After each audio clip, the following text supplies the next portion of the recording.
Meron tayong balita mula sa Imus sa lalawigan ng Cavite, isang babaeng call center agent ang binugbog at muntik pa umanong maghahasa.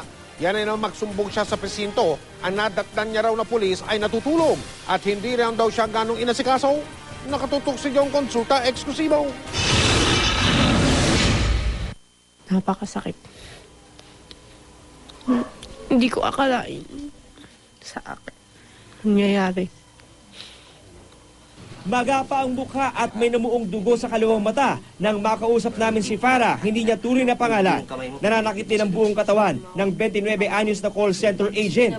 Kwento ni Farah, ilang beses na niyang napapansin na parang may nagmamatsyag sa kanya sa tuwing siya papasok, pasado alas 4 ng madaling araw pa Maynila. At itong nakaraang Biyernes, habang nag-aabang ng jeep papasok sa trabaho, nilapitan siya ng isang di kilalang lalaki. Sabi niya kung may alam ba akong tindahan. Sabi ko, ang alam ko wala pa kasi maaga pa. At paglingon ko, bigla niya na akong sinakal at tinakpan sa bibig. Sabi niya, huwag kang papalag. At kinalagad niya na ako dun sa may damuhang area. Sinubukan niya raman laban at humingi ng saklolo, pero natakpan daw ang kanyang bibig. Pinagsusuntok din siya sa mukha at katawan ng suspect na may taas na 5'6", kulot na buhok at kitamtamang pangangatawan.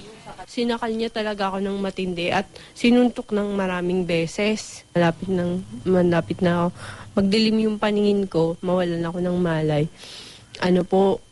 Sabi ko, Diyos ko, awa ka naman sa akin, wag mo naman akong patayin. Tumigil lang daw at mabilis na tumakas ang suspect nang may marinig na paparating na tao sa di kalayuan. Si Farah agad naman daw nagtungo sa Imus Police para humingi ng tulong. Pero sa halip na tulungan, walang tumulong sa amin. Pati yung offer ng caricature, yung parang sketch, wala. Hindi sila nag-offer ng ganun. So binigyan lang kami ng referral sa PGH. Tulog pa raw ng abutan ni Farah ang pulis na naka-duty sa presinto. Ibinlater naman daw ang insidente pero hindi man lang daw siya inalalayan o sinamahang magpa-check up sa ospital. GMA 7 po. Tinungo namin ang women's desk ng Imus Police para kunin ang kanilang panig. Ang hepe nila ang humarap sa amin. Hindi raw nila kukonsentihin ang naka-duty noong oras na yun kapag napapatunayang nagpabaya siya sa trabaho. Hindi naman namin tinotolerate yung mga bagay na gano'n. So kung meron talagang nagkaroon talaga ng lapses, so iniimbestigahan pa naman yun.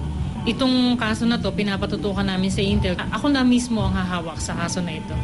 Payo ng pulisya sa mga kababaihang nasa lansangan sa mga alanganing oras, dapat laging maging alerto at hanggat maaari magpasama o magpahatid para makaiwas sa ganitong insidente. Ang nangyari kay Farah, pang-6 na kaso na ng panggagahasa o tangkang panggagahasa sa Imus, Cavite ngayong taon. Nagkasagawa na raw ng follow-up operation ng pulisya para mahuli ang suspect sa likod ng mga pag-atake. John Consulta, nakatutok, 24 oras.